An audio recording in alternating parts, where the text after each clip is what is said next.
The various dictionaries, tragedy, drama of elevated theme and diction with an unhappy ending, sad event, serious accident, calamity. Collins says tragedy.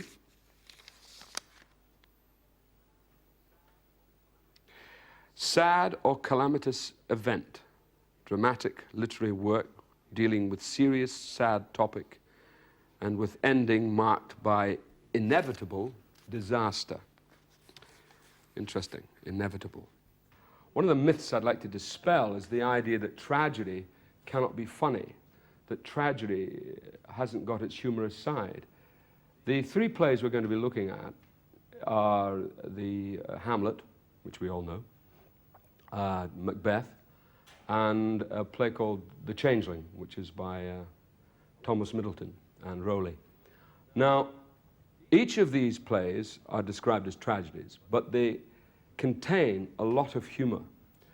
And I find when I'm working as an actor, the thing that I get onto, the thing that makes the text live for me is a sense of the reality of the scenes that one is doing, which means mining everything you can out of those scenes in terms of comedy, in terms of tragedy. I think. But isn't it a sort of a self-knowledge that, I mean, we all have a view of how we are perceived by others, and that a character has that and often is trying to run away from perhaps their worst side that they're all too aware of? Yeah, I think that we all, I mean, the thing in our own natures, I mean, if we talk about individuals, the thing that's always hard to face up to is those things which are, that we don't like about ourselves. And we never acknowledge them. Usually, the great tragic figure understands that aspect of himself. He understands that thing that is fatal, that thing that he is frightened of. You kicked up two things, that the fatal flaw and the inevitability. Yeah. If you're going back to acting in tragedy, the problem with being an actor in say, in the pivotal role of any of those parts, to what extent are you aware of the fatal flaw which the intellectuals tell you that the play contains or that your character contains? And to what extent also are you aware of the inevitability of the unhappy ending? I mean, there's a writer on acting called Michael Chekhov who says that specifically for acting in tragedy, the actor at all times is aware of a sort of doppelganger or a spiritual force pushing him towards the inevitable unhappy ending. It's Machina. That's right. So to what extent, as an actor? I mean, it's a very nitty-gritty one, that one, you know. Sorry. I think, no. I mean, it's very important because maybe you shouldn't know. But then the actor's knowledge is he's got to know where he's wielding this material towards. And you've got to actually learn about ignorance. You know. Do you know what I mean? You've got to learn that at certain times you can't go down that road.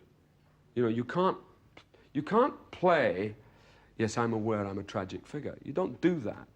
You play a series of actions, and you play them remorselessly. You know, like in Titus Andronicus, Titus is a tragic figure, but he's also stupid, you know, because he doesn't recognize certain things. And what the play is about is the process of recognition, of saying, listen, old man, it's like that. And he's going, he says, yeah. And eventually the inevitability dawns on him that it is like that, which is usually what happens in tragedies. You know, that there is this process of inevitable enlightenment when it's just too late.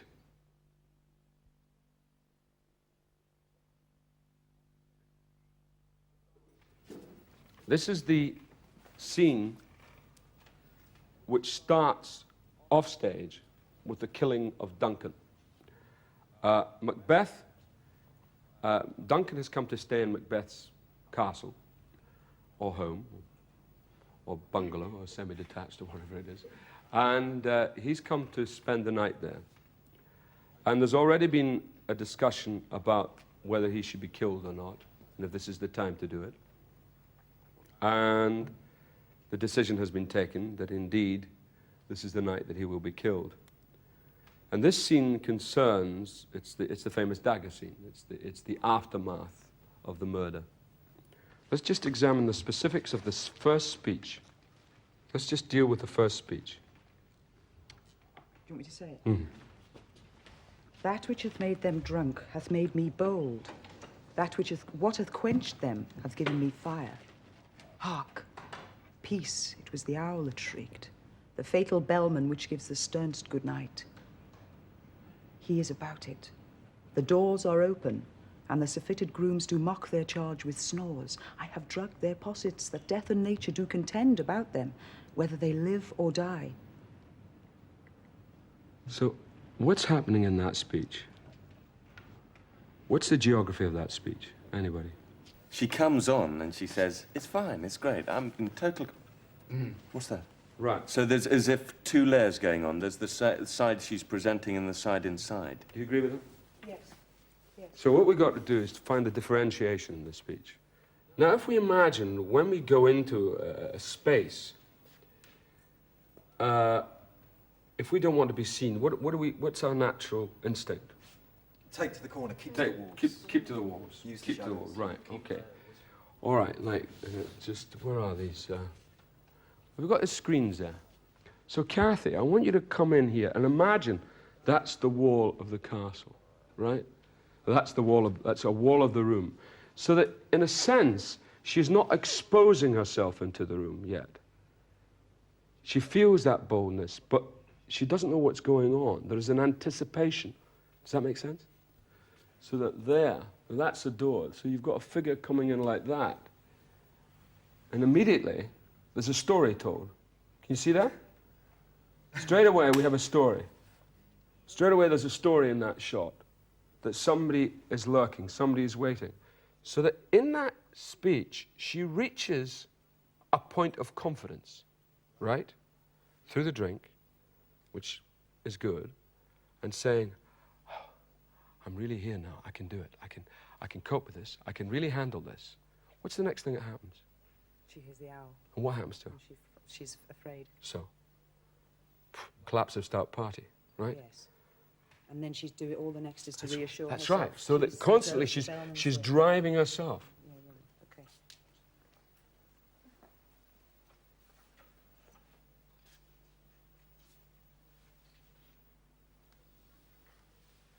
That which hath made them drunk hath made me bold.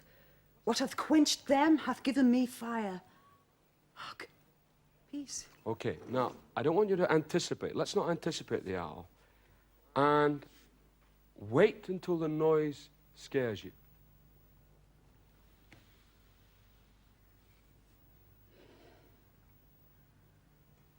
That which hath made them drunk hath made me bold. What hath quenched them hath given me fire.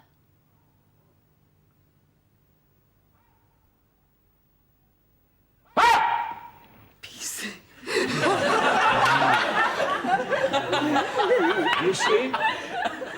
You see what happened? Immediately, phew, electric, because she'd reached that point, and then that's what happened. And it's a little noise that does it. It's only a little owl that does it. But it should have that effect. You know, great. Okay, would somebody like to do an owl sound for me? No,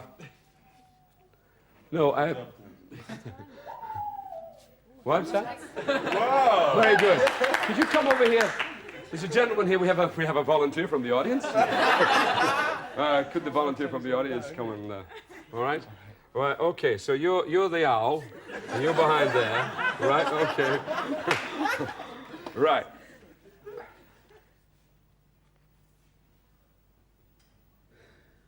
That which hath made them drunk hath made me bold. What hath quenched them hath given me fire. Hark! Peace. No, it's good. If you laugh, it's perfectly legitimate. It's absolutely legitimate because one might very well laugh like this. One might actually, the release might make you nervous and say, oh, geez. Oh, what was that? You see? And that is perfectly legitimate. Have you ever been on a one of those suction machines in the, what are they called? Rotary machines in the fair, where the floor goes away, right? I want you to imagine during the speech that that's what's happening to you. That the floor is going away so that you're clinging onto the wall and it's moving. Right? That which hath made them drunk hath made me bold. Can I just remind you about one thing? Just get a sense of space, which is, when you come in, have a sense of that as the world over there, so that it's pulling you into here. Do you see what I mean? Yes. So it's that there, so that you're keeping away from it. And it's that that makes you move, boys. And I'll show you what happens, so that you're going like that. It's difficult. It's really difficult. So you've got to control it, control your thing, so that you're there and then stop. So that you will find that you've gone on an incredible journey, which is the journey that you must go on internally, but you'll feel the external feeling of it.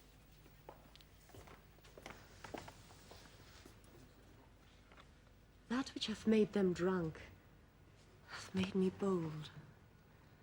What hath quenched them hath given me fire. Hark! Peace! It is the owl that screamed, the fatal bellman that gives the sternest good night. He is about it. The doors are open, and the surfeited grooms do mock their sleepy charge with snores. I have drugged their possets, that death and nature do contend about them, whether they live or die. Who's there? What? Ho! Alack! I'm afraid they have awaked and 'tis not done. The attempt and not the deed confounds us. Hark! I laid their daggers ready. He could not miss them. Had he not resembled my father as he slept, I had done it. Is there a line that strikes you when you hear that speech? Yeah, my father as he slept. All right, okay, very good. If I had not resembled my father, you resemble my father, As he slept, as you slept, I'd have done it. Now, what does that imply about, what do you think about Lady Macbeth? What does that tell you about her? Weak. Has a weakness. She has a weakness. She is moved by the old man lying there. Which, there's this supposedly bloodlusting Sarah Siddons type idea of this incredible woman who, and she says, if he hadn't looked like Daddy, you know, I would have done it. Which is a very, you know, and it really is telling you something about an element of tenderness in the speech. That's the crux of why she didn't do it. Exactly. Yeah. Herself. Herself. But what, leading up to that speech, there was all kinds of things happening. The owl, what's going on? What's going on? So there's all kinds of, I can never know the difference between the words prevarication and procrastination, but it's one of those words. And that she's putting things off, putting things off. Now, again, this happens in tragedy. It usually happens to people who are beset by enormous, like King Lear or Titus Andronicus. Things are coming at them thick and fast, and they're pushing everything away like that. They're not dealing with them because it's too much, which is also what the actor can use in terms of his stimulus. So he can constantly say, no, it's the bell. What's happening? Oh, God, no. Is he awake? Is it done? No. What's... oh, look, you know, they're ready. I've laid the drugs. That's all been done. I did all that. And then she suddenly says, you know, if it didn't look like Daddy, I would have done it. And that's the most personally revealing point of that speech. So that the journey of the speech is going through what she's going through. So now we come to his entrance. Now, obviously, he's done the deed. Now, there's all kinds of things thrown up at this point. There is this man who is a soldier, who's used to killing people, who is, by definition, something in his nature has been brutalized. But the individual nature of killing, the fact that he's killing a guest in his own house, an old man, you know, the import of that is gigantic upon him. You've got to sort out priorities in terms of objectives. There are quite clear objectives. First objective, I've done it. Did you hear something? I heard the owl scream and the crickets cry. Did not you speak? When? Now. As I descended? Aye. Shh.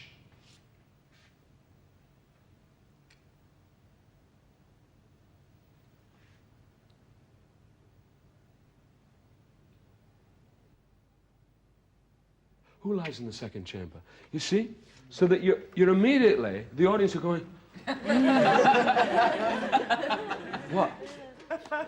What's happening? You know? So you've got to bring them forward. You know, got to get them off the bums, you know. I mean, they're sitting on the bums going, here we go, Macbeth again. Oh, it's Shakespeare again, here we go, ha, ha, ha. On Shakespeare's day, you had to stop them eating oranges. That's right.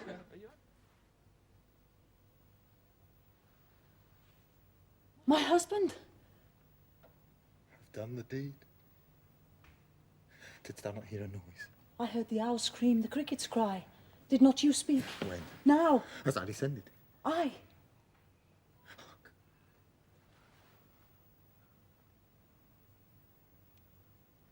Who lies in the second chamber? Donalbain?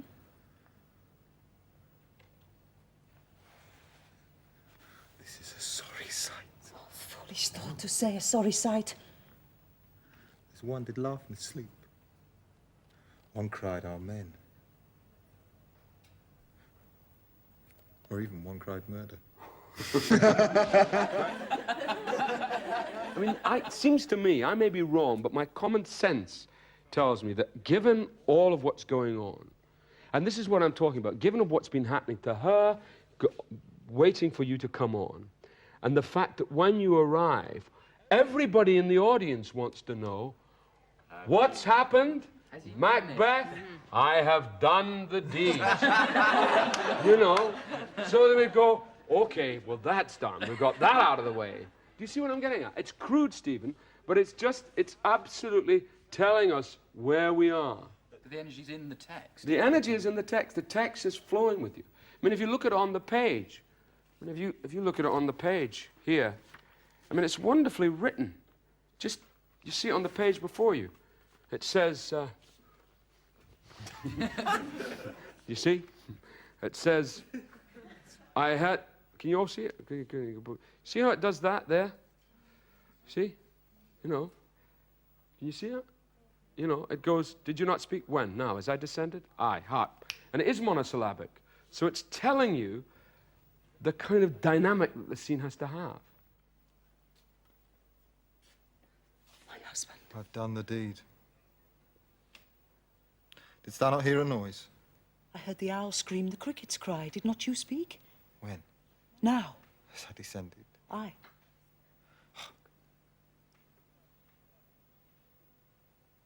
Who lies in the second chamber? Donalbain. This is a sorry sight. He said, this is a sorry sign. It could be the daggers, but he then goes on and says, what's going on in that room? And it's, we always, the danger is the actor gets into a kind of emotional rut here, and he suddenly says, you know, it's all, you know, what's going on in the room. But if we try and play him retelling this story, which is obsessing him, I mean, he has committed a heinous act, but what he is obsessed by, why he couldn't say amen, that is the thing that's holding in his brain. He's saying, why couldn't I do that? So in a way, what is happening is that he's almost ignoring all this. He's covered in blood, and he's saying, he said, I've done it. And he's covered in blood. He's, I mean, literally covered in it, you know. And he's saying, I mean, look, put your hands in here. Look, there you are. This is the crew's blood that they've they've learnt. So he, you know, there, look, and I won't dribble on the floor, but he's there, and he's saying, you know, I mean, if you look at those hands and that knife, and he's saying, you know, it's very odd what happened up there, because it was really strange, and I was standing there, and I was trying to say this thing, and and it was really quite weird, because, and I couldn't say amen. Now, why couldn't I? Can you tell me? That's really why could I not say it? It really is a puzzle, lad. You know, it's now that's comic, but it's true and it's real, because this is what is actually going on in his head. Oh yeah, I've killed people, I know, but they're up there. I mean, I mean, what is so extraordinary is that why did he say that? Well, I really don't understand. So that the brain is going in one way, and meanwhile, all this is happening. And there's this guy covered in blood, which is quite horrific. And I've made an absolute ass of myself, which I've got to... Is there anything from makeup could get me to wipe this off my face? I did a play called Titus Andronicus. Now, Titus Andronicus is an interesting play because it creates all kinds of problems. It's a tragedy. It really is a tragedy. There are, I don't know, there's something like 1 rape, 13 murders. I mean, it goes on, it's endless. So by the end of the play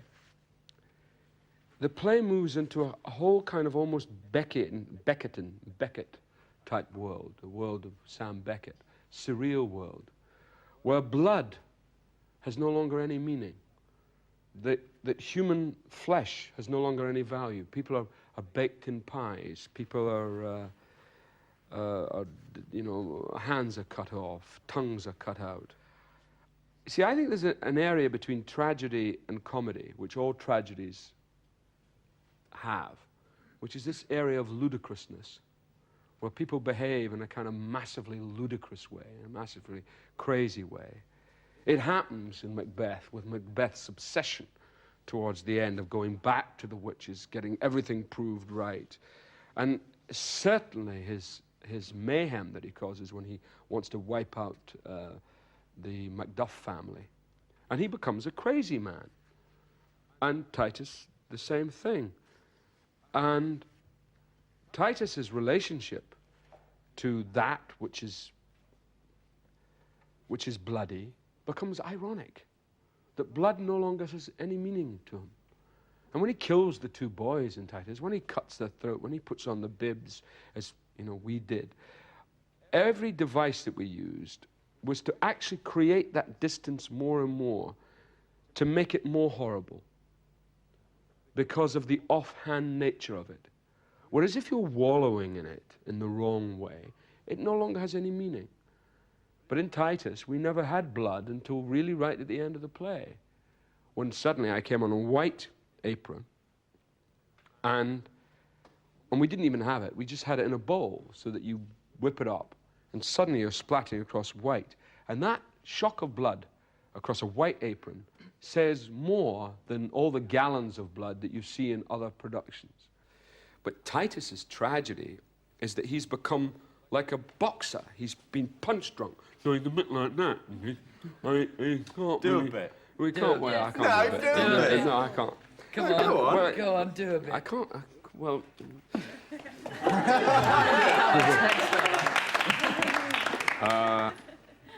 I mean, in Titus, well, what have I let myself in for? You know, when I played Titus, the great thing, and especially in Deborah Warner's rehearsals, was to really make this man have a sense of play. He just wants to retire. But the playwright won't let him retire. He said, no, you've lived your life in a certain kind of way, by brutal acts. Therefore, you've got to pay. It's very moral. Shakespeare is most moral. You've got to pay, and I'm going to rub your nose in it. But also on the way, we're going to have a good time, because we're going to take you on this extraordinary manic journey. Then his daughter is mutilated and raped by these 2 extraordinary kind of freaks, boys who have no morality about them, who are like characters out of a Joe Orton play or an Edward Bond play. The way he murders the boys is quite cruel and quite nasty and very frightening and also very funny. And it has to be, as these events are. It's actually ludicrous. And it shows the ludicrousness of life, those actions which, when something is so awful, it's ludicrous. So this is the scene. It's difficult. I haven't done it for a long time. How do we do it? Would you be the two boys for me? Has anybody got, is it a white sheet anywhere? Props. I can't act without props. Tamsin, would you be the girl? So he's got his daughter with him. Now, his daughter has had her hands cut off, except she's holding a basin of blood or she's holding a basin, it's not got blood in it, in her stumps, like that. And he comes on with her and he says, "Come." So I'll say, "Come, Lavinia. Look, thy foes are bound." Sirs! Stop their mouths! Let them not speak to me, but let them hear what fearful words I utter.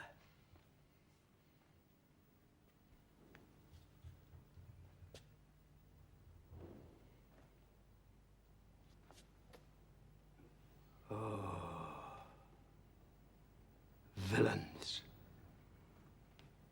Chiron and Demetrius.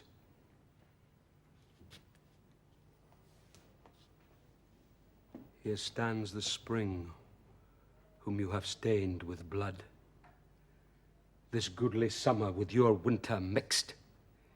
You killed her husband, and for that vile fault, 2 of her brothers were condemned to death. My hand cut off and made a merry jest, both her sweet hands, her tongue, and that more dear than hands or tongue, her spotless chastity. Inhuman traitors! You constrained and forced.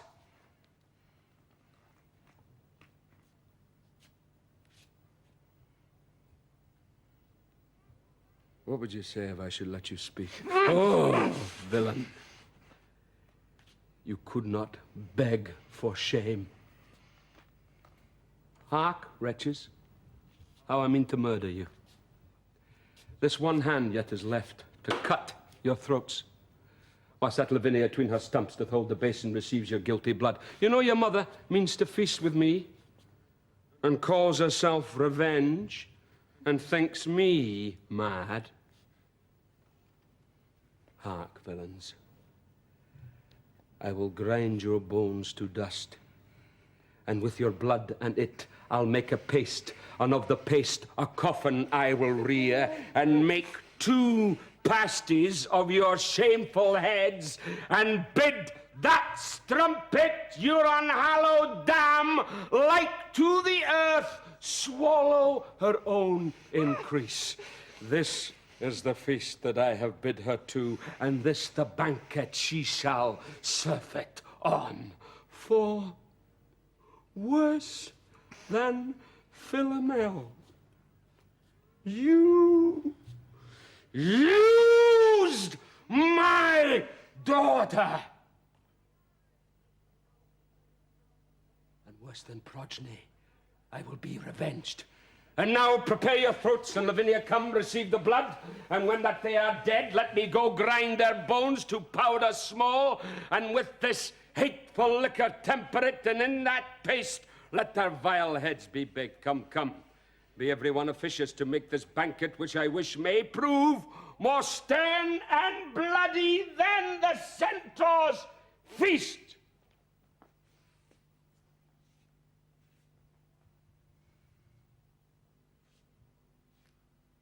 So, bring them in. For I'll play the cook and see them ready against their mother comes.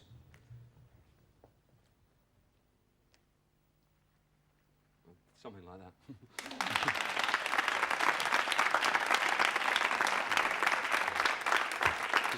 Now it's your turn to get covered in blood.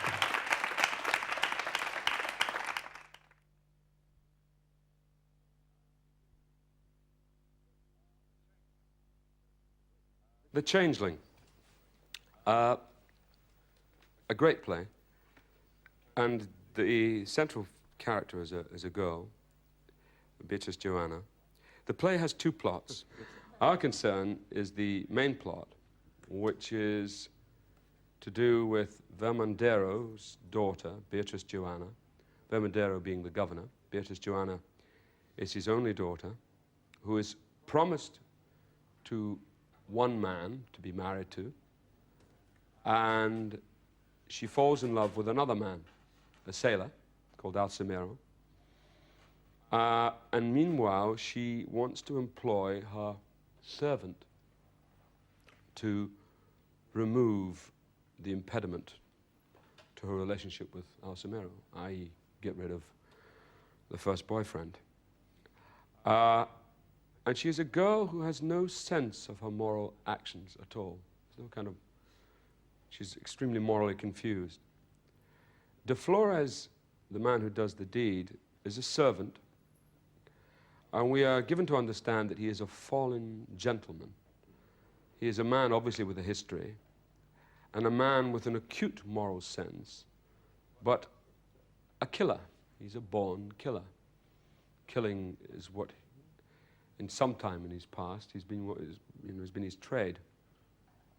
And he is absolutely overly infatuated with Beatrice Joanna. But Beatrice Joanna, he's deformed. He has, it's not quite specific, but he has his face is obviously as a result from either smallpox, which of course was prevalent at that time. He's got very badly scarred face, particularly on one side. And the scene we're going to do is the scene after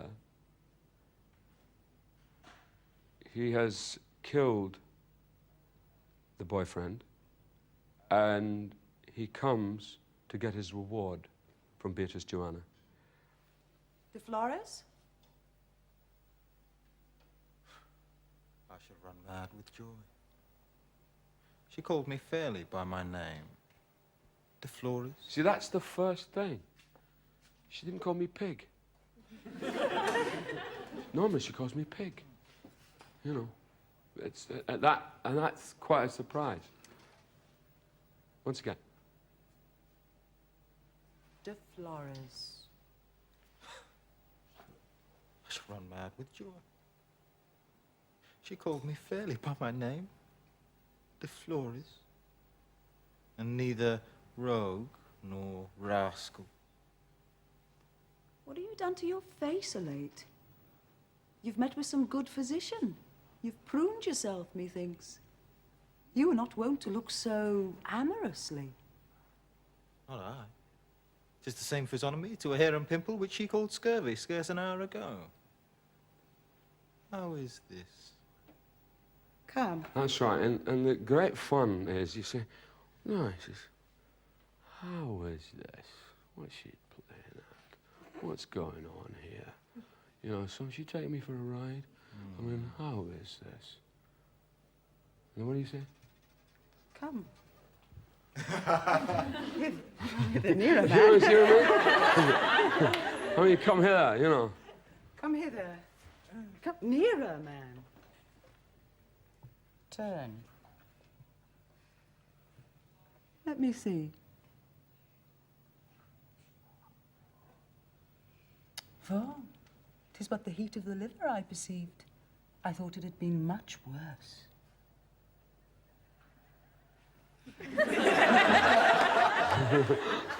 You see, so that you know. Okay, once again. De Flores. I shall run mad with joy. She called me fairly by my name, De Flores, and neither rogue nor rascal. What have you done to your face of late? You've met with some good physician. You've pruned yourself, methinks. You were not wont to look so amorously. Not I. 'Tis the same physiognomy to a hair and pimple, which she called scurvy scarce an hour ago. And I think, this is where the language does help you, Di. And what we are not very good at, because we've got out of the habit, and it's the most difficult thing, is finding the tone. You may find the objective, but the tone is what's going to help you, which is, what's the key word in that speech of yours? Amorous. Amorous. Amorously. That's right. And her power is that power. It's not that power. It's wind them in. You know, there's something there that's getting to them. There's something about this man that really tickles your fancy. We can put it that way. You know, it really does. She really, it's a loathing, but at the same time, absolute fascination. And you're liable to suddenly smack him across the face. Let's go. Yeah?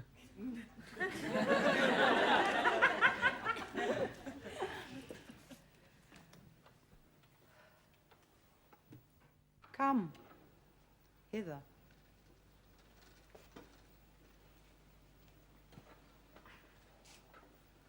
Nearer, man.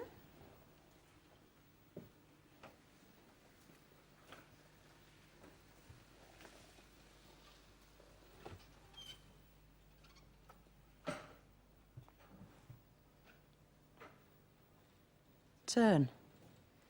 Let me see.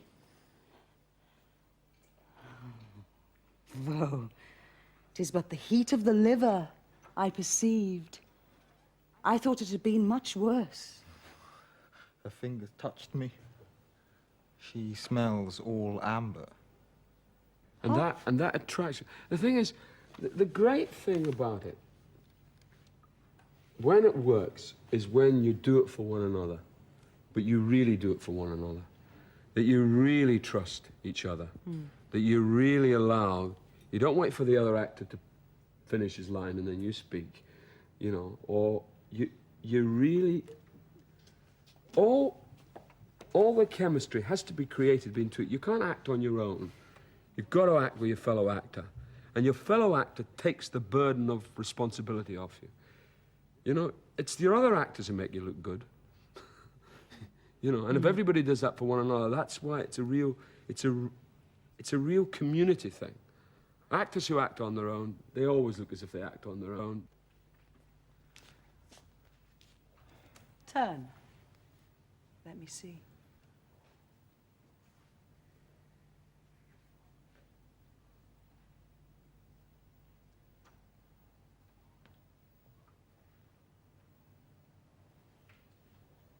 Foe is but the heat of the liver, I perceived.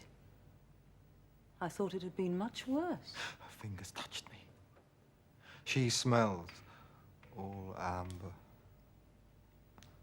I'll make a water for thee, shall cleanse this within a fortnight. With your own hands, lady? Yes, mine own, sir. In a work of cure, I'll trust no other. 'Tis but half an act of pleasure to hear her talk thus to me.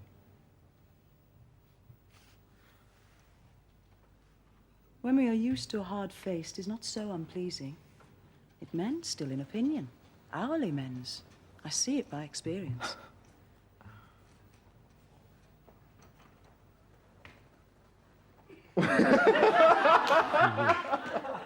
Good. I think we're doing enough of that.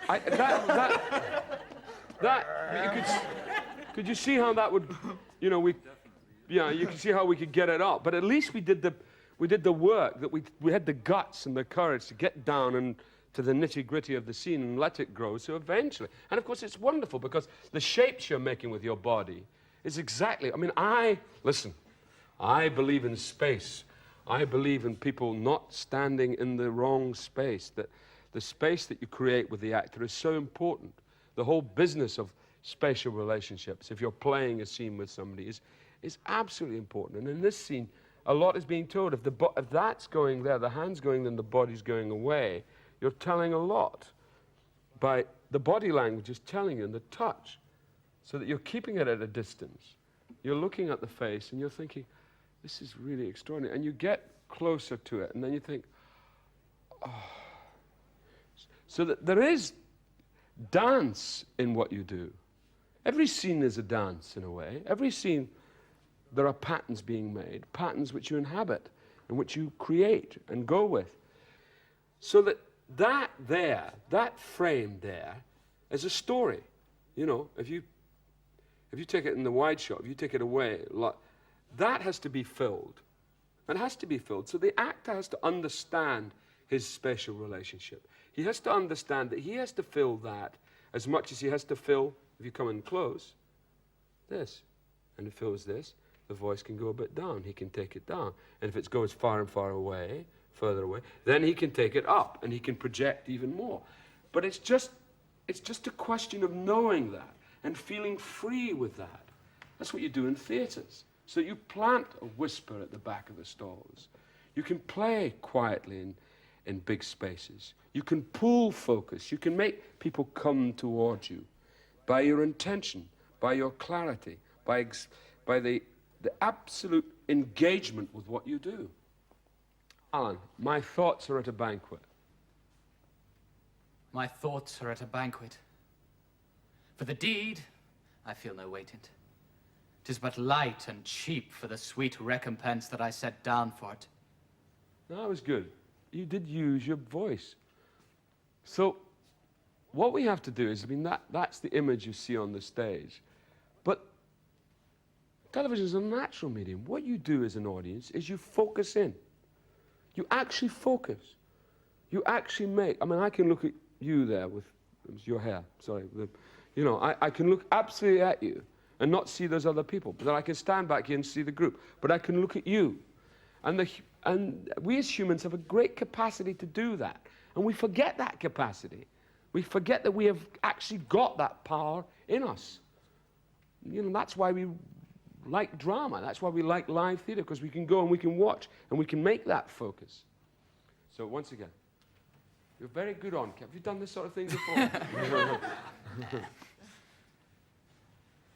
My thoughts are at a banquet. For the deed, I feel no weight in't. 'Tis but light and cheap for the sweet recompense that I set down for it. De Flores, Lady, thy looks promise cheerfully.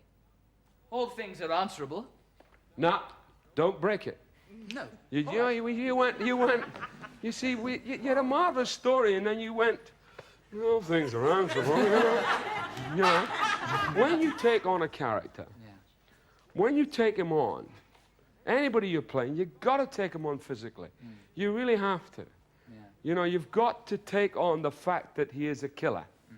That De Flores is a man who knows about his physical sensibility.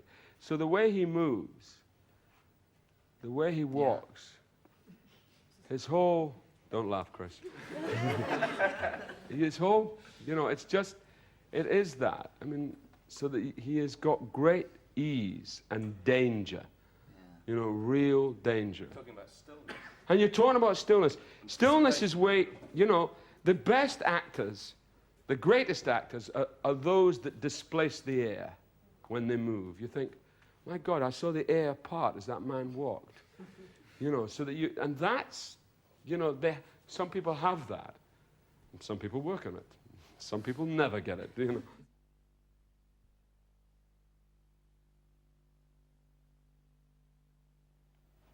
Soft you now, the fair Ophelia.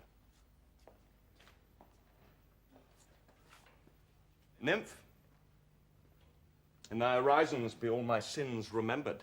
Good my lord, how does your honour for this many a day? Oh, I humbly thank you. Well. Well. Well.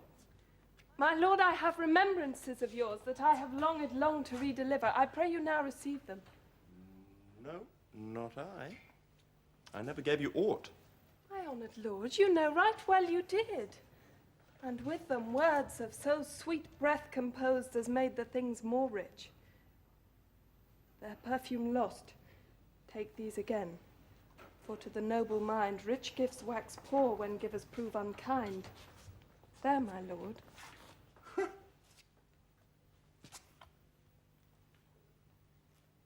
Are you honest? My lord, Are you fair? what means your lordship?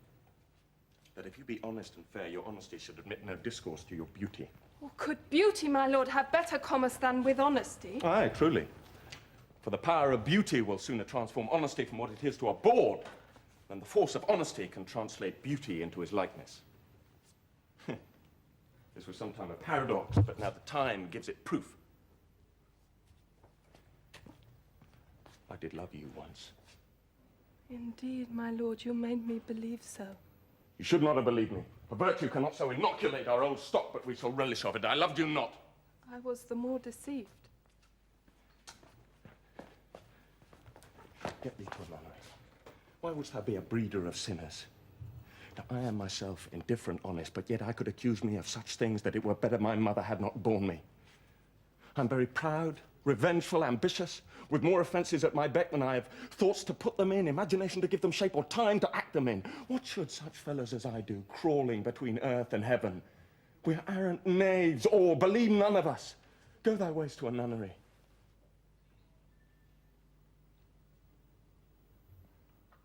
Where's your father? At home, my lord. Let the doors be shut upon him that he may play the fool nowhere but in his own house. Farewell. Sweet heavens, restore him. If thou dost marry, I'll give thee this plaid for thy dowry. Be thou as chaste as ice, as pure as snow, thou shalt not escape calumny. Get thee to a nunnery. Go! Farewell. Or, if thou wilt needs marry, marry a fool. For wise men know well enough what monsters you make of them. To a nunnery! Go! And quickly too! Farewell! Restore him. I've heard of your paintings too well enough. God has given you one face and you make yourselves another. You jig, you amble and you lisp and make your wantonness your ignorance. Go to! I'm no moron and it made me mad! I say we will have no more marriages! Those that are married already, all but one shall live. The rest shall keep as they are.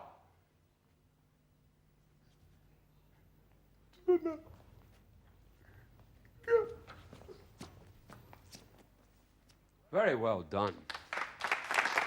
Very well done indeed. Well done, Richard. Well done, Tamsin. Well, you know, it's all there, really. Tamsin, what's the main problem of playing someone like Ophelia? What's the most difficult thing about it? I mean, I'm sure there are lots of difficult things, but what? Well, I think because she's a pawn in a lot of ways for other people to play with. That's right. And so, in that way, it's difficult to make decisions on your own about her. In a sense, it's what other people give you, and she's dependent on relationships with people to get. That's right. So she exists through others' eyes, or she exists through the beneficence of others. Yeah. Others allow her to exist. I mean, Ophelia is a victim in this play, and quite clearly because she's one of the early victims in the play in terms of, apart from the death at the very beginning, and her father Polonius's death.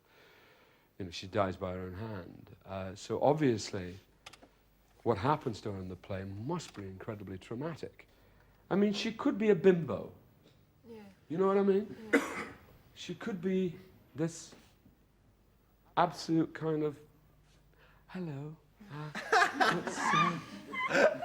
I mean, let's just try it. Let's just try it and play it as a complete bimbo. Just see what happens.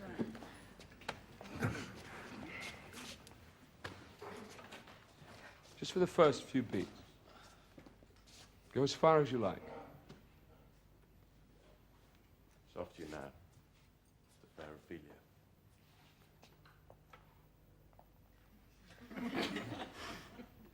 Nymph, in thy orisons be all my sins remembered.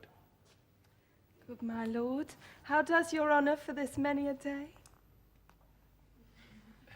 I humbly thank you. Well, well, well. My lord, I have remembrances of yours that I have longed long to redeliver. I pray you now receive them. No, not I never gave you aught. My honoured lord, you know right well you did. And with them words of so sweet breath composed as made the things more rich. Their perfume lost, take these again, for to the noble mind rich gifts wax poor when givers prove unkind. There, my lord.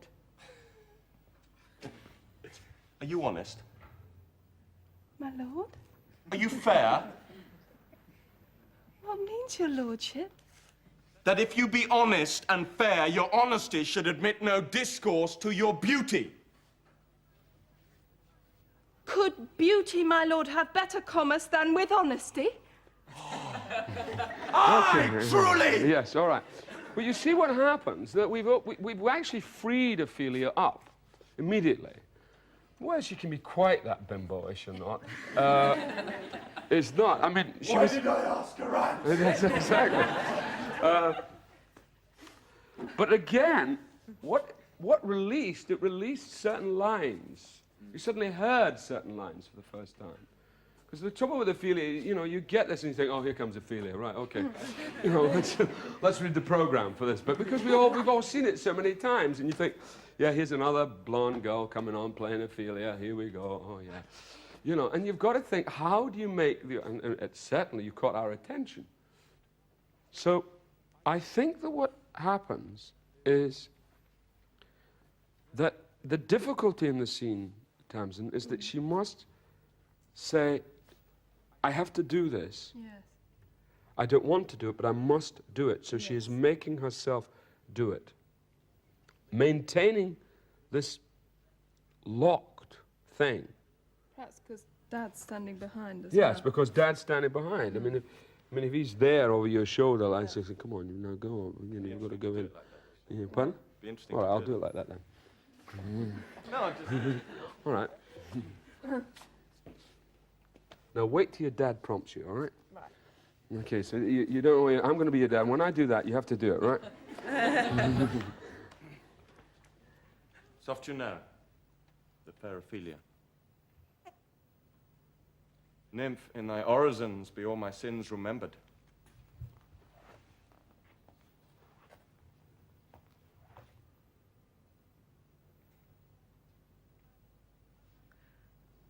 Good my lord, how does your honour for this many a day?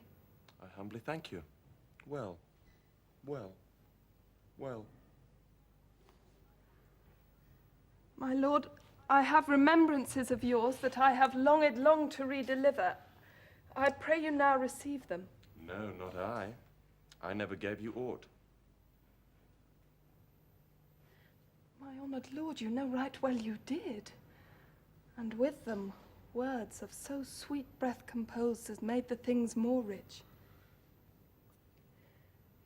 Their perfume lost, take these again. For to the noble mind rich gifts wax poor when givers prove unkind. Very good, very good. There, my lord. The great general public just seems to think it's learning your lines. You know, the thing is always asked, said to me, how do you learn all those lines? That isn't the problem, madam. It's how to say them is the problem, not how to learn them.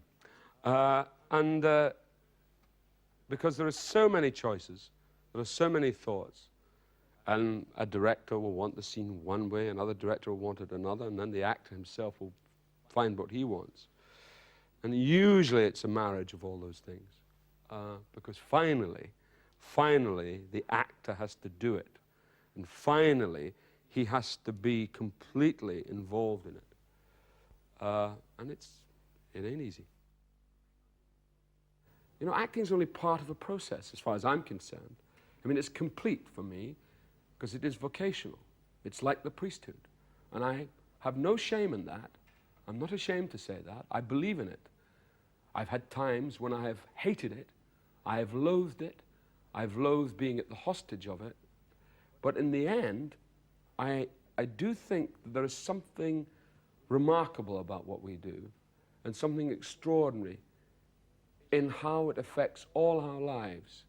That when you do something like a play like Titus Andronicus, and you realize that you are just, in the end, it's not self-aggrandizement. It's the fact that you're doing something that affects that audience. And you've got no responsibility. It's not to do with you anymore. It's to do with the event. And the audience go with it. And they come up and say, that was an extraordinary experience. And you always rather you feel very humble about that, because there's nothing you can say. You've merely been the instrument of something that's going on, you know, and you've prepared yourself over the years so that you can allow that to transfer through you. But in the end, it's a very humble-making experience, being in something which has enormous ramifications in terms of how people recognize their lives, recognize how lives are lived.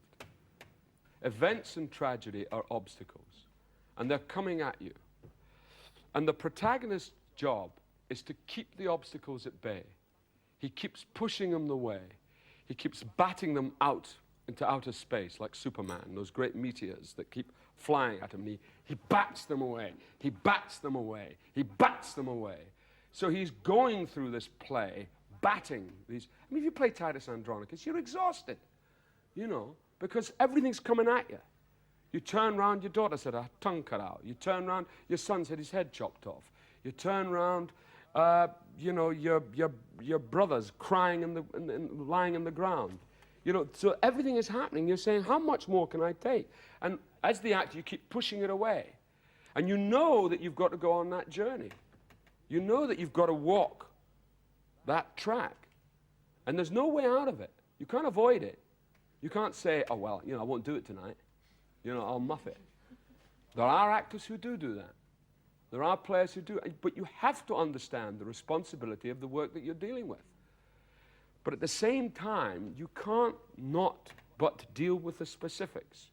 You can't be too smart, because you've got to be in it. You've got to be engaged with it. You've got to put your body, your soul, your feeling, your spirit, everything on the line. You know, it's war. Acting is war. You know, you go out there and you're in a state of siege. I mean, even certainly particularly in tragedy, but even in other plays. But tragedy particularly, you gotta. If you don't cut it, it ain't no good. The audience are gonna feel cheated.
One of the myths I'd like to dispel is the idea that tragedy cannot be funny, that tragedy hasn't got its humorous side.